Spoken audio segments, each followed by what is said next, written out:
Okay, let's face it. Personally, I've had enough. Enough of bad video meetings.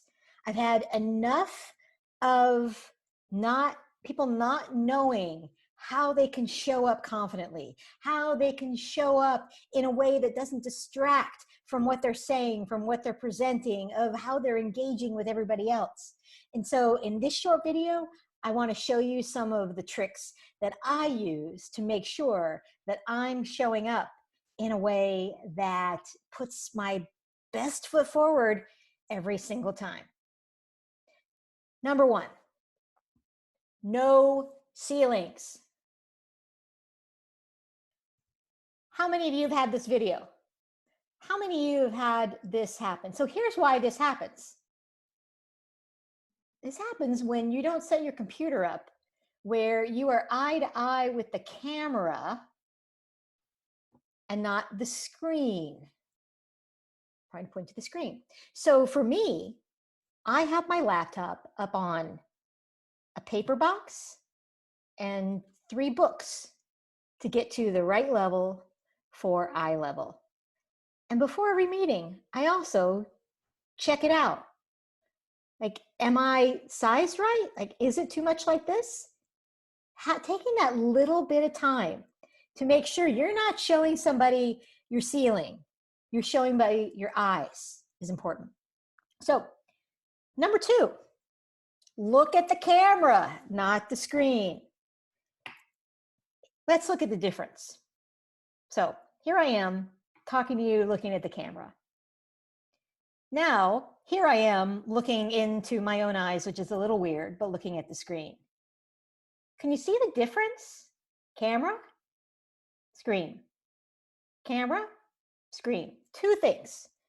One, looking at the camera keeps you up and keeps you connected with the person that you're talking to. We're all getting this mistake.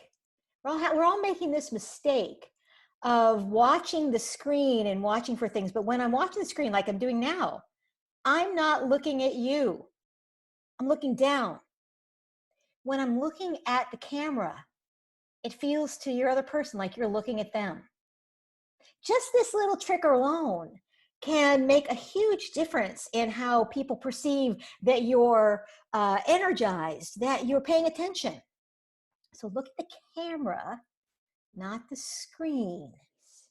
Now, sometimes you need to see a facial expression. You want to look around at where they are. Here's my trick. Have a glass of water. Have something that gives you permission to look away from them, to look down. Maybe it's to take a note. Okay, next one. Frame your space close. I mean, who wants to see everything behind me? Who wants to see all of that? It makes a difference to have your face fill the frame. It makes a difference as to what's around you, to that it's not, just a blank wall. Like, how is there something like over here? Yeah, it's not perfect. It's kind of messy, but this gives you a sense of who I am and what I'm all about. So books, I think, is fine. If you were really going all out, you'd have like the perfect little background, but in where you are, being conscious of what's the background look like and where am I set up with it? Like, for example, I wouldn't want to be set up where this is coming out of my head, but to be set up a little bit where I'm in the center of the camera, but I've got something off the side of me, it just looks more professional. It looks more polished. It helps people focus on your message. All right, next one. Are we on 4? I think we're 4. The 4th one. Get engaged into the camera. So if I'm talking normally and I'm using my hands down here, you can't see it. But when I raise up and if I use my hands here, where quite honestly, if we were in person, this would feel funny. But motion helps keep people's attention. Motion that they can see helps people engage with you and get past the falseness that is video, gets past this artificial lens and helps engage who's watching you. So, but you have to do the work. You have to bring your hands up. You have to do more, be more animated in order for it to come across. Speaking of animated, use your eyes. Eyes are not just the windows to the soul. Eyes are a demonstration of your energy. Are you focused? Are you paying attention? And not, making it fake, but to, look away once in a while. Use your eyes to be expressive. Because there's nothing worse than being on a video meeting or video call or a video interview with somebody and they're just down and they're just not, you're not, there's no tonal change, there's no eye change. Irregardless if you are an energetic person or not, this communicates that you're a dud. You got to lift it up.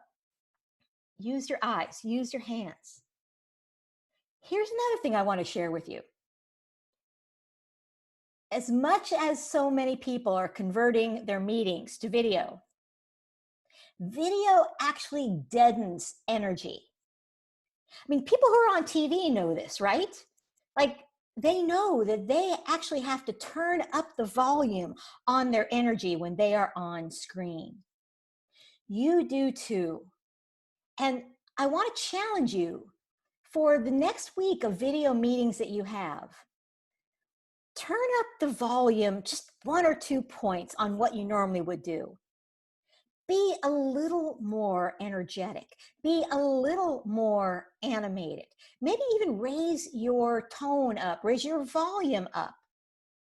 You don't want to yell at people, but video is not face-to-face communication. The whole nature of the medium deadens your emotion, deadens your energy. I don't understand the science behind why that is, but I can just tell you, as someone who's done a lot of video, it does. And you've seen good video and you've seen bad video. And you know that good video, you're engaged, it's energetic, you want to keep talking to that person, you want to connect with that person. The bad, you just want to fast forward.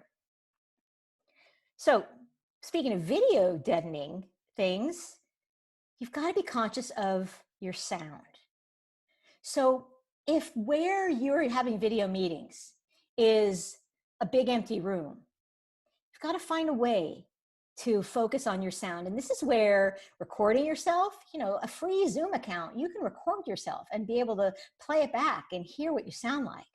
Or to do a meeting with a good friend to understand, is my sound clear? Or is where I'm recording from actually sending an unintentional message that I'm unprofessional, that I'm lazy, that I haven't thought about my sound? Now, in my office here where I shoot most of the time, I've got a couple of options. I am deadened enough, it's small enough that I could record this without a microphone, which is really what your earphones are. But sometimes I like to have the microphone and the headset because if there's a surprise noise outside my window here, this is going to directionalize my voice and keep it cleaner than it would if it was going out into the room. Now, some people have asked me on some webinars that I've taught, they're like, the cords look kind of kludgy. Don't you have any fancy AirPods? And yes, I do. I have little AirPods. But what I found with the AirPods, and if you're just talking to a friend, maybe this is okay. But if you're being recorded, if you're doing a video interview, if you are teaching a webinar or presenting to your boss, these work on Bluetooth. They take signal. They can go in and out more frequently. And the last thing you want to do when you're in the middle of a meeting is to have to fiddle with your sound, that somebody can't hear you. In fact, Good audio, in many cases, sends a stronger message of competence, of this person's got it, than even good video. Because, our video can shift, and we're actually much more tolerant of imperfect video. I mean, you can even see mine right now. Because there's some ambient light coming in and out of the room, some of the light's changing. But does that disrupt you from the message? I don't know. If it does for you, then maybe it does. But for most people, if the audio was going in and out, if the audio was small, but then it got louder again, but then it went in and out. Or if I had to go, hold on a second, everybody just wait, my foot's everything up, I mean, that would be more than a little annoying, right? If I had to waste your time doing that. So don't do that.